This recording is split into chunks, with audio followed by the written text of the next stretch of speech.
In the last few lectures, I've told the story of how huge structures have grown in the universe as it's aged, the birth of the first stars, the maturation of galaxies, and the development of the galaxy web. Our focus couldn't have been further from our cosy home here on Earth. But surely an important part of any creation story is how our own very local world came into being, including, and perhaps most importantly, how we ourselves came to be here. What does modern cosmology have to say about this? Does it deal with such mundane things as this podium, or my pen, or even my hand? Does it tell their story? The answer is yes, of course, it must do. We are no less a part of the universe than any star or galaxy, and we can only have arrived here via a cosmological route. So it's this route I want to explore in the next 3 lectures. And I hope by the end of them, you will look differently at everything around you, and you may even feel your own cosmic origins. So let's start by carefully looking at my hand. What's it made from?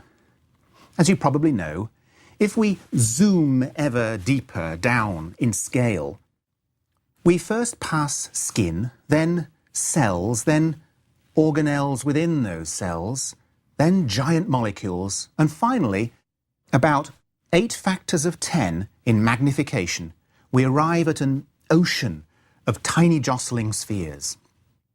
These are the atoms from which everything is made, and they are famously tiny compared to us. If this marble were the size of an atom, then my hand would be the size of the Earth. Imagine fingers 5,000 miles long, 1,000 miles across, packed with marbles. Atoms are incredibly tiny, and they're incredibly numerous. Now, as you probably know, there are about 100 different kinds of atoms, which differ in weight and size and how they stick to each other. The most famous way to organise them all is in the periodic table of the elements, something I suspect you learned about in high school. Each element is made from atoms of just one kind, and they are all arranged in a sequence from 1 to about 100 that wraps around so that elements with similar chemical properties all line up in columns. Here are just 4 examples. Lithium and carbon are numbers 3 and 6. Gold and uranium are numbers 79 and 92. Of course, it's the amazing ability of atoms to stick together as molecules that makes atomic matter so creative. In the same way that a few dozen letters in an alphabet can make millions of words that can be arranged into sentences and books and libraries, so a few dozen kinds of atoms can make millions of molecules that can be arranged into cells and organs and people. Here are some models of simple molecules: water, ethanol, the neurotransmitter serotonin, and a tiny fragment of DNA. Now, since our aim is to learn how atoms were made, we need to get beyond this simple cartoon of atoms as shiny coloured spheres. So here's a slightly better diagram of a beryllium atom. That's number 4 in the series. There are 4 lightweight, negatively charged electrons orbiting around a heavy, positively charged nucleus. It's the electric force of attraction that keeps the electrons in orbit, rather like the sun's gravity keeps the planets in orbit. Now, the atom's nucleus appears way too big in this diagram. It's actually 100,000 times smaller than the atom. A fly in the middle of a football stadium is a good match to a nucleus in the middle of an atom. So, if you remove the space from all the atoms in all the people of the world, we would all fit into this sugar cube. You see, relative to nuclei, atoms are very large, very empty things. Now, despite their amazing tininess, we actually know a great deal about atomic nuclei. They contain two kinds of particles, protons and neutrons, and it's the number of protons that defines the element. 1 for hydrogen, 2 for helium, 79 for gold, and so on. Usually, there are slightly more neutrons than protons. So, for example, gold has 79 protons, and it has 118 neutrons. Now, the neutrons and protons are held together very tightly by a second kind of force called the strong force. But unlike the electric force, it has a very short range. You can think of it a bit like Velcro. Close enough, it sticks. But a little further, nothing. Now, this attractive Velcro force is crucial because without it, the positively charged protons, which repel each other, would just blow the nucleus apart. Now, at this point, I want to introduce one of the most important graphs in astrophysics. It's called the nuclear binding energy curve. Along the bottom, from left to right, we have all the elements from 1 to 92. And up the y-axis, we have all the energy that holds all the protons and neutrons together. It's called the binding energy. It's the energy you would need to pull the protons and neutrons apart. The lower a nucleus sits on this curve, the more glue energy there is, the more tightly bound it is. Notice that the curve starts very high with hydrogen, drops to a minimum, and then slowly rises again. Now, the reason it has this shape is because there are both attractive and repulsive forces at work inside the nucleus. For lighter nuclei, with not too many protons, the proton repulsion isn't that much. So the strong, attractive Velcro force dominates and makes nice, tightly bound, small nuclei. But as we move to the right, the proton repulsion begins to build up and competes with the attractive Velcro force, so the curve begins to rise. And really big nuclei, like uranium, are fairly close to just blowing themselves apart. The element that sits at the bottom of this curve is iron, number 26. Its nucleus is the most tightly bound. Okay, well, now imagine the following. Let's take two light nuclei and fuse them to make a single heavier nucleus. For example, let's fuse hydrogen to make helium. We move to the right and downwards on this graph. Since lower on the graph is more tightly bound, then energy is released. Think of rolling a ball downhill. So fusion reactions that combine light nuclei together release energy. It's these kinds of reactions that power stars and also hydrogen bombs. Now look to the right. If we break apart a heavy nucleus like uranium, we move to the left on the curve, which is also downhill. So energy is also released. These are fission reactions, and they power nuclear reactors and also atomic bombs. Now, what's not so apparent from this particular graph is that the actual amount of energy released in nuclear reactions is about 1,000,000 times greater than in chemical reactions. For example, fusing a kilogram of hydrogen to make helium releases about 1,000,000 times more energy than burning a kilogram of coal to make carbon dioxide. Of course, burning coal is easy, but fusing nuclei is difficult. Why is that? It's because nuclei are all positively charged, so they repel each other like crazy, and it's very difficult to get them together. One way to do this is to rely on very high temperatures to hurl nuclei together, such that they can actually collide and stick. The speeds need to be very high, typically a few thousand kilometers per second, corresponding to temperatures of millions or even billions of degrees. These kind of reactions are called thermonuclear fusion because they rely on high temperatures to get them going. Now, it's these thermonuclear reactions that provide the crucial link to the nature of stars. You see, the reason stars, like the Sun, are hot, luminous balls of gas is that they are busy converting light nuclei into heavier ones, and the energy released keeps the star hot and shining. Ultimately, then, new elements are built up inside stars, and that overall process is called nucleosynthesis, the synthesis of atomic nuclei. The bottom line is, stars are atom factories. So let's look in a bit more detail now at how all of this actually happens.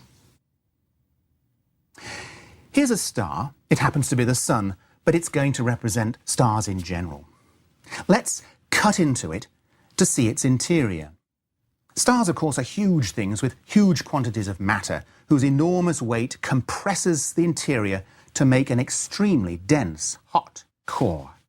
At the centre of the Sun, for example, the gas is 10 times denser than lead and 14 million degrees. Now, these conditions are ripe for thermonuclear fusion.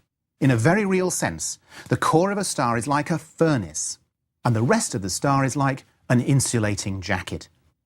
Within the furnace, a fuel of lightweight nuclei is being burned in the nuclear fusion sense to make an ash of heavier nuclei, and that burning gives off energy, heat. Just like a normal furnace, the heat generated from the burning does two things. It keeps the core hot so that the burning can continue, and it also moves out through the insulating jacket, and ultimately it escapes into the colder environment. Now, in the case of the Sun, the energy makes its way out of the star in a couple of ways. X-rays slowly diffuse up through the foggy interior, and huge convection currents carry hot gas from below up to the surface.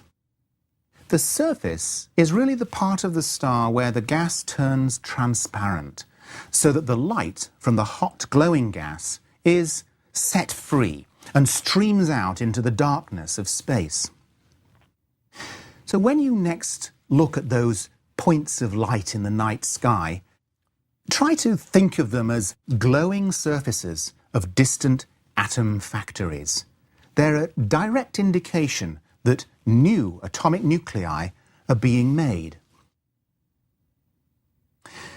Now, there is a key property of stellar furnaces that you won't find in normal human furnaces.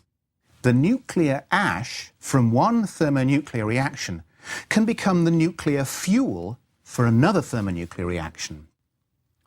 Let's go back to our binding energy curve. The first thermonuclear reaction fuses hydrogen to make helium. But when all the hydrogen fuel runs out, helium nuclei can fuse to make carbon and oxygen. And when the helium runs out, the carbon and oxygen nuclei can begin to combine to make neon and sodium, and so on and so on. The nuclear ash from one reaction becomes the fuel for the next, and this sequence steadily creates heavier and heavier elements. But there are two catches to this simple story. First, it only works up to iron, which sits at the bottom of the binding energy curve. It's the ultimate nuclear ash, because to go beyond it is uphill, which of course absorbs energy, not releases it. The second catch is that these later reactions need much higher furnace temperatures, for the very simple reason that heavier nuclei have more protons, so they repel each other even more forcefully. So you need even higher temperatures to get the nuclei together. For example, hydrogen fuses at 15 million degrees. Helium fuses at 100 million degrees. Carbon fuses at 600 million. And oxygen fuses at 1.5 billion degrees. Now, whether or not a star can actually achieve such high furnace temperatures depends on the mass of the star.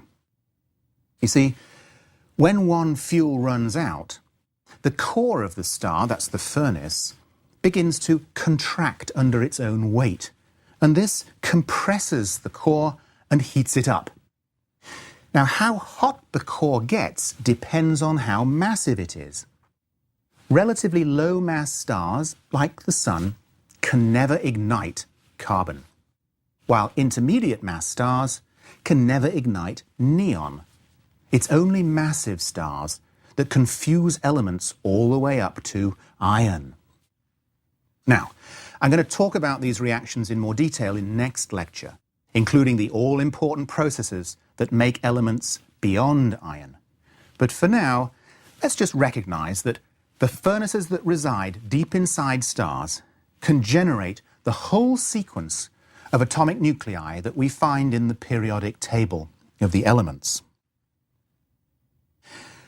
Now, it's all very well making atomic nuclei deep inside stars, but here they are in you and me.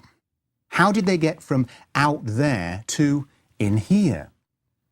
Let me trace that remarkable journey for you now. For many atoms, the process starts with what's called convective dredge-up. They are brought up to the surface in huge hot currents of gas. Of course, higher up in the star, the temperature is lower, and so one by one, negatively charged electrons get caught and attached to the positively charged nuclei. And by this time the atom arrives at the surface, it's all but one or two of its final quota of electrons. So, while nuclei are built in the star's core, atoms are assembled near the star's surface. The factory has, if you like, its conveyor belt. But we still need to get the atoms out of the star and into you and me. And that takes quite some doing. Ultimately, what happens is that the atoms are ejected into space when the star dies. And I'm using the term die more or less as you would for a furnace, when the fuel finally runs out and the thermonuclear reactions cease. Now, there are actually several ways in which stars die, and I'm going to mention 3 of them. So let's start with stars like the Sun, what astronomers think of as relatively low-mass stars. About 5 billion years from now, when the Sun's fuel begins to run out, its core will begin to contract. And fusion reactions just outside the core begin to burn extremely vigorously and create lots and lots of energy. And this makes the Sun swell up enormously. Here's the Sun today, sitting at the center of the orbits of Mercury, Venus, and Earth. But as its furnace begins to die, the Sun will expand to engulf the orbits of Mercury and Venus and almost touch the Earth. It becomes what astronomers call a red giant star.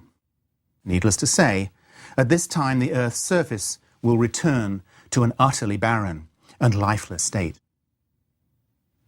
Now, with its atmosphere so extended, a star's gravity can't easily hold on to the outer layers, and as more and more energy comes up from below, it actually pushes off the star's outer atmosphere.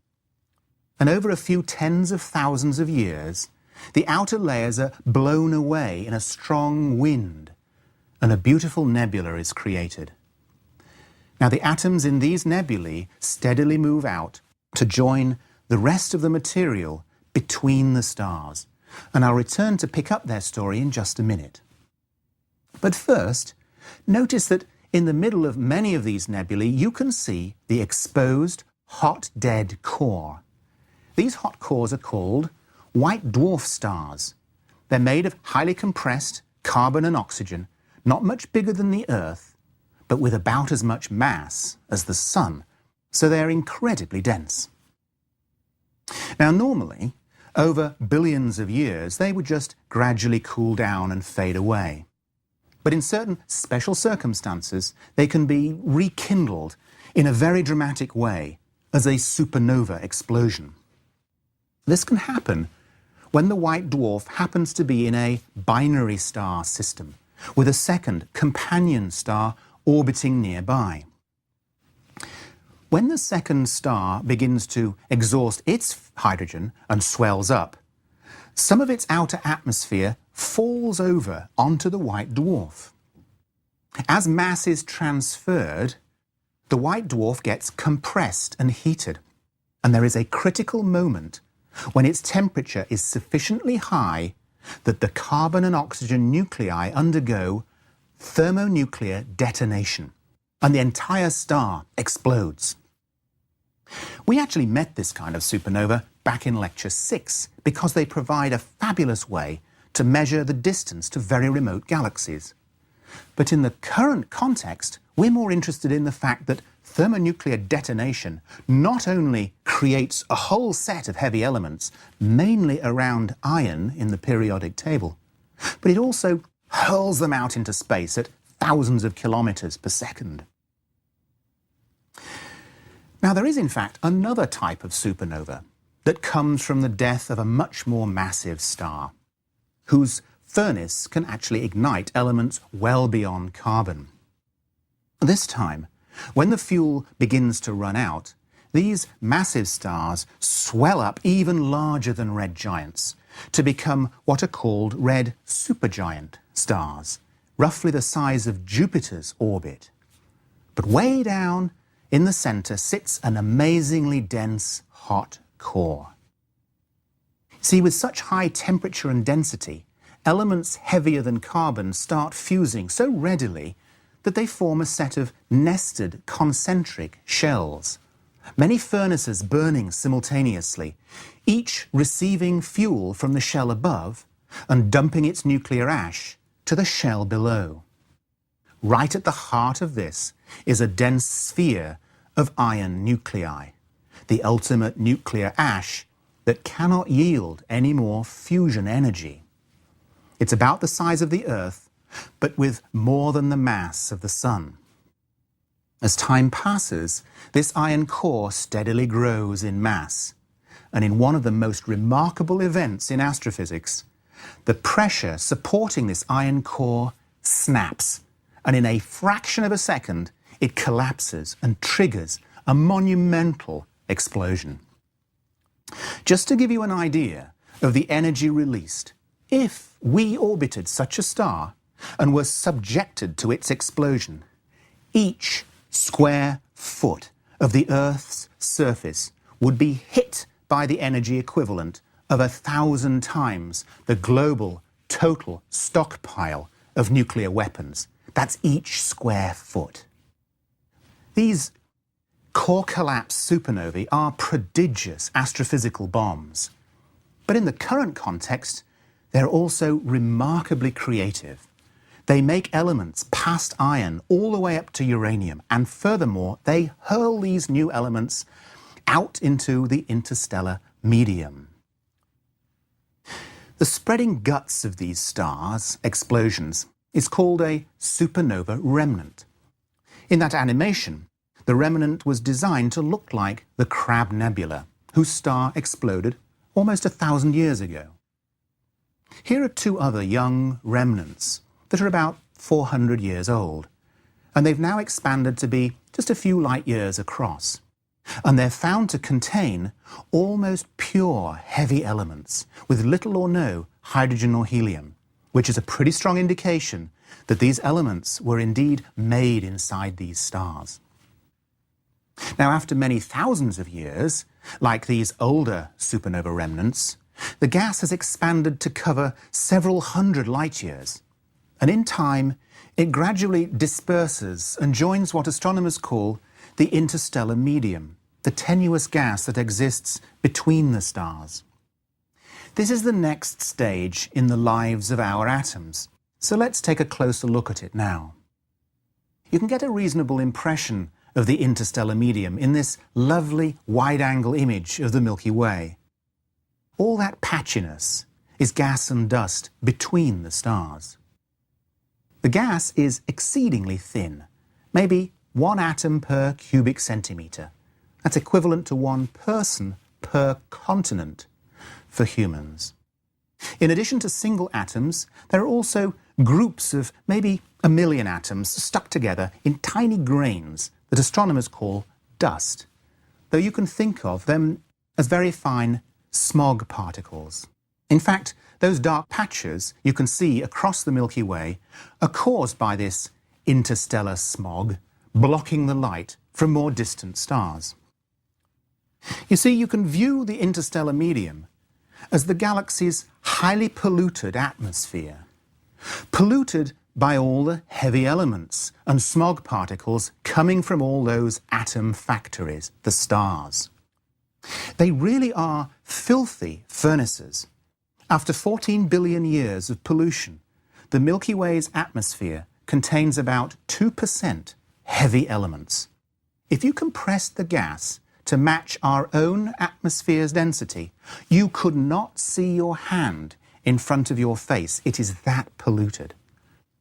Of course, one can choose a more positive metaphor and say that the interstellar medium is enriched by heavy elements. After all, they're an essential ingredient of building planets and people. So let's follow our story further. How do these atoms continue their journey into the Earth and into you and me?